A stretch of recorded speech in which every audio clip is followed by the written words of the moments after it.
Hey everyone, I'm back, and today we're going to be talking about Chicago. And this movie came out in 2002, and it won Best Picture at the Oscars. And I personally have no idea why. I know it was nominated for multiple things and won 6 Oscars, and Best Picture was one of them. And it was most of the technical awards and like costumes, sound, editing, stuff like that. The stuff that, I don't know, not as many people care about, but I just couldn't stand this movie and I found it to be very annoying, very, just everything that I don't want to see in a movie is found in this movie. Like, within the first 5 seconds, I started to have issues with the movie because of the editing. That was the first thing that caught my attention was the editing and how choppy it was. And I was like, okay, red flag. I don't want to see this.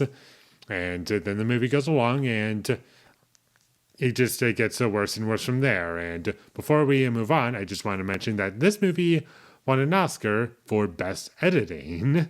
And I will say that while I don't remember all the other nominees, I will say this much at the very least.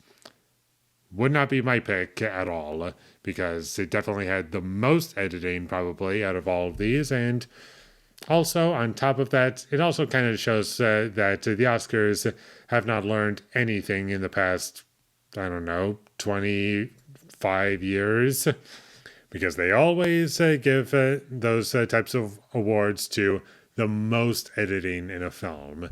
Like, if you got a lot of editing in your movie, chances are you're going to win. And it's just the same thing for a lot of movies, like Bohemian Rhapsody winning Best Editing, even though it was clearly the worst one out of all of them. Luckily, that has kind of somewhat possibly maybe have changed a little bit. So much so where you're starting to notice a difference, but you never know. Maybe they're just doing that so you actually don't know which one's going to win now.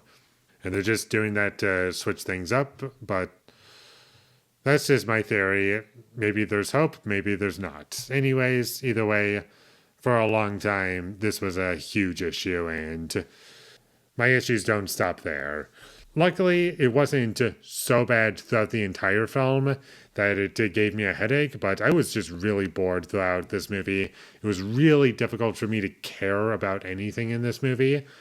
I was just thinking about how this movie could have been better if they just had better writing or somewhat of a hook for me to get attached to anything that's going on in this movie. Like, this movie is a musical, but I don't think any of the musical numbers are good, and these songs and musical parts happen so frequently in this movie that it honestly feels like the scenes that wouldn't be a part of a musical or like don't have anything to do with the songs themselves, like just those scenes, you put them all together, you got like a 40-minute short film, and the rest of the movie is what made it a feature-length film, like just under 2 hours. That's what it felt like to me.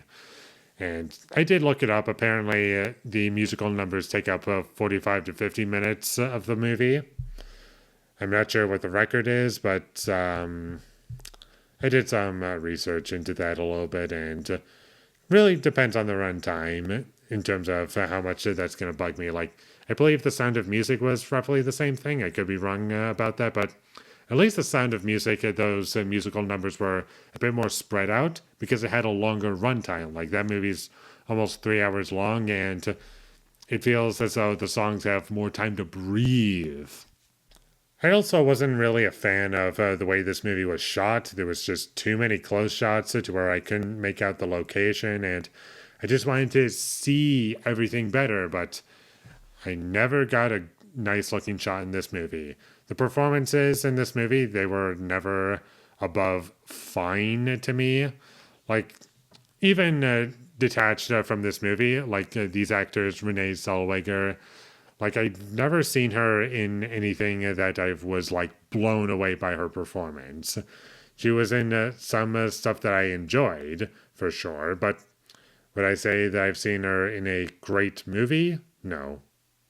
And I'm not going to spoil anything, but there is a moment that does progress the plot that happens pretty early on in the movie. And when it happened, I just felt no impact. And when that happened in the movie, that was a clear sign as to me not caring about anything about this movie. And unfortunately, I was right. I didn't care about a single thing.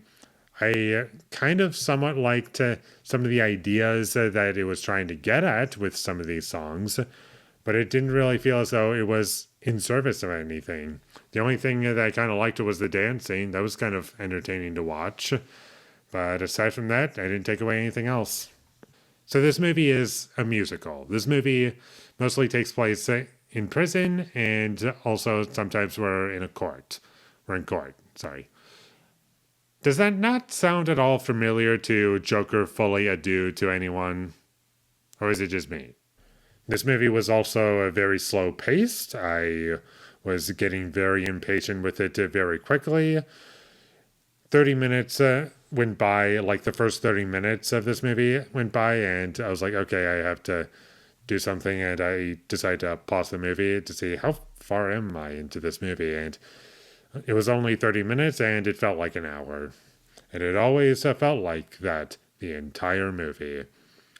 And I was honestly like struggling to pay attention to anything because there's nothing interesting going on in the plot. I don't like any of these characters. They're not interesting.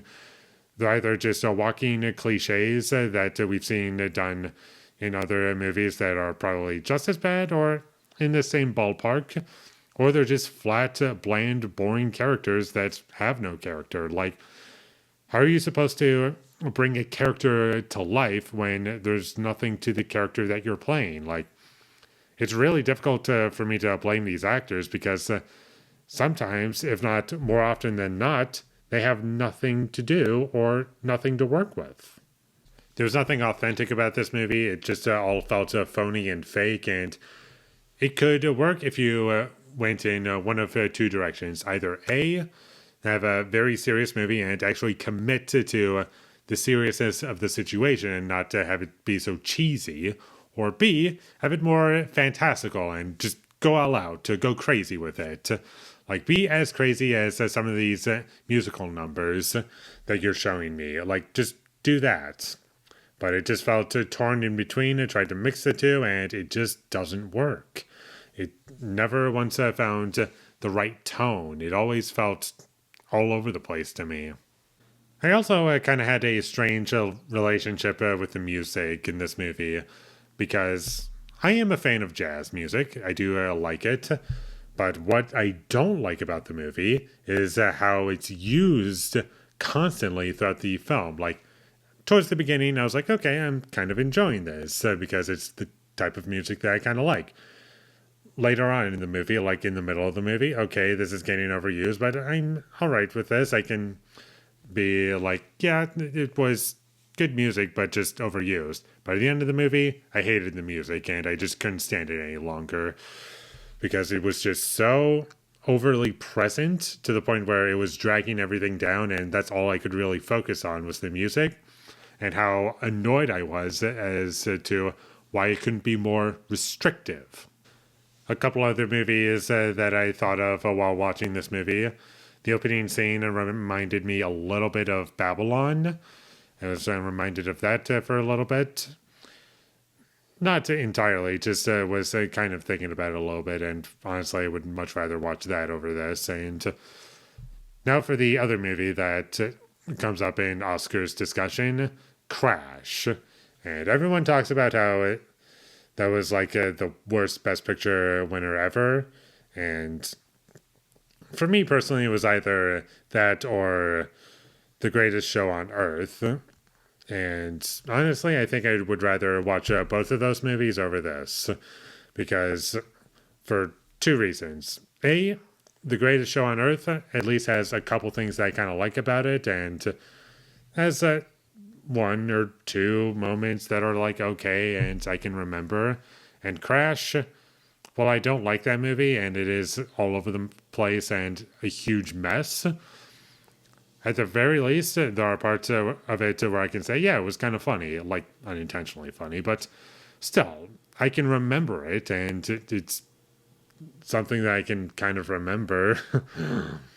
But this movie, there's nothing memorable about it. There's nothing interesting. There's nothing to chew on. It's consistently boring. It's all so repetitive, and it just never moves. It's always stuck in one location, and you'd never really move from it. And it's all just a bunch of garbage that I am probably going to forget about.